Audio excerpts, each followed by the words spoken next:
casualties at high altitude need immediate medevac. Repeat, medevac.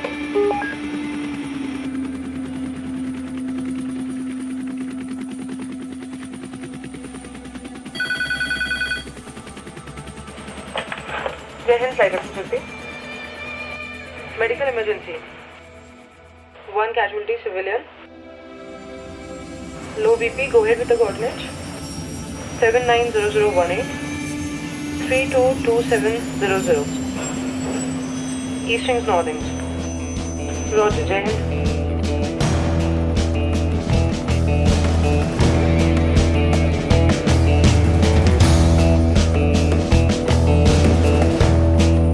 Each flight is our answer to the call of duty. To soar high and make our mark in history. To strengthen the bond between the air warriors and these machines. To revere our legend, always mission ready. To prove how the mighty is still worthy, only to touch the sky with glory.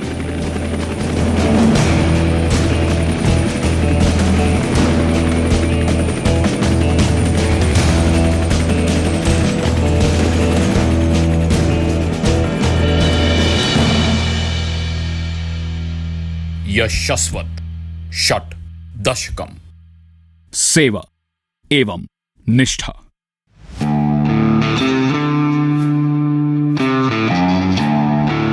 This helicopter is completing 60 years of continuous operations in the Indian Air Force. This helicopter was inducted around the time I was born, almost within a month. I have flown this helicopter for 40 years. I'm very, very proud to say that this is a year when both of us together complete 60 years. It remains a formidable aircraft even today. We are able to maintain high serviceability because the armed forces innovated to fly this helicopter way beyond the design limits. So it is also a huge success story in terms of our quest for self-reliance, Atmanirbharta as we call it. The best part about this helicopter is that very easy to maintain. 2 pilots and 2 technicians can take it anywhere. I think biggest legacy is that since it could provide the feel of pure flying, and the trainee gets the grounding which becomes the foundation for him to build on while converting onto the other aircraft. It is a much modified aircraft from what it was 40 years ago or 60 years ago. It is almost contemporary in many, many ways. Together with Chetak and its 2 other siblings, that is Cheetah and Cheetal, all of them together have flown something like 1.6 million hours, and with a fairly good flight safety record. That is itself is something to talk about and something which we can be very, very proud of.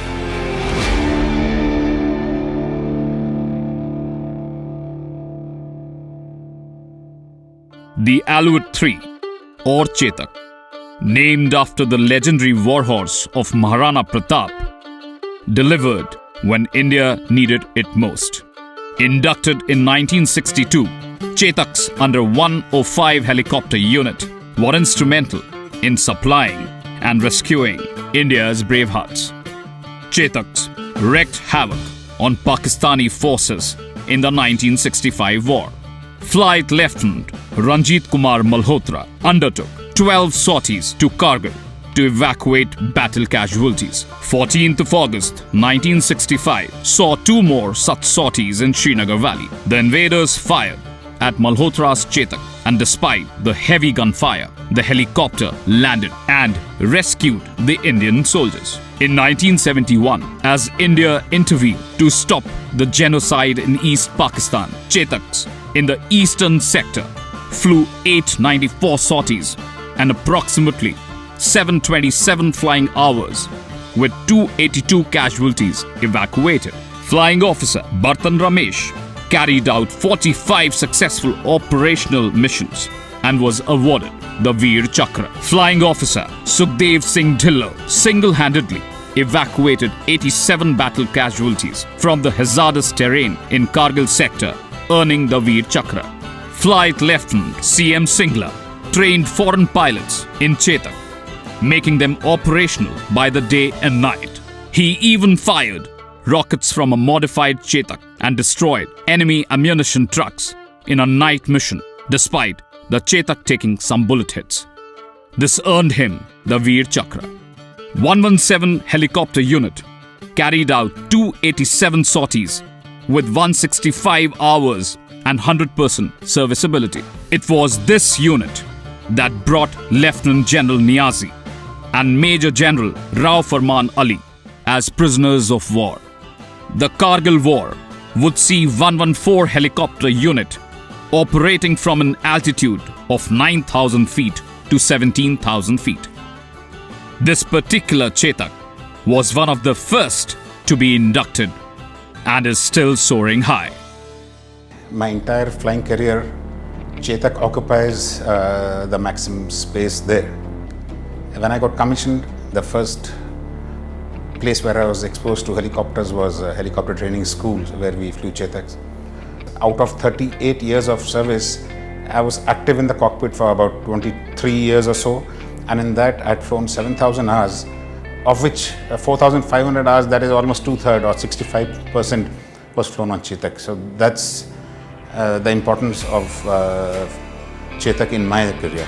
My forward area flying was in my initial years at Leh, when the glacier operations had just started. I flew the Chetak between 78 to 82, as I said, at Jammu, Srinagar and at Leh, and thereafter in the hills of the east from Guwahati till about 1984. I happened to be in Leh when the Siachen glacier operations started.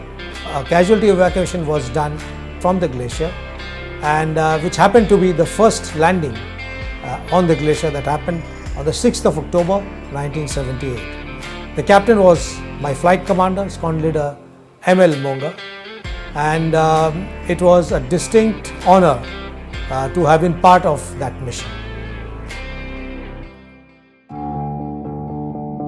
The best part of this machine is that it is highly maneuverable, highly rugged, easy to maintain, and that is why it becomes a military aviator's delight. Even after 60 years, this machine continues to soar. This machine still holds its fort and still continues to maintain the most inaccessible areas, the Siachen Glacier, where no other machine can still fly. 60 years in the making, 60 years in existence, but still no machine can surpass what it's still doing and still continues to do. I have seen search and rescue missions being done with such dedication. They are the lifeline of the people who are there in posts as high as almost 18 to 20,000 feet. This aircraft has 4 roles. It can be fitted like an ambulance, which we call it SAR mode. It has a winch, it has a cargo, and they have floats also.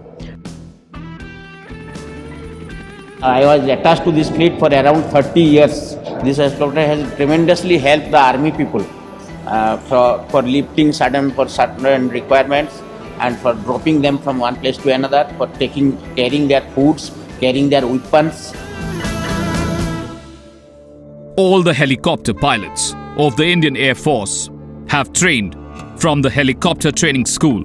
This machine still continues to produce the best pilots, more so for the visibility it offers, the maneuverability it has, along with the ease of flying. All of this prepares them well to fly helicopters in the future.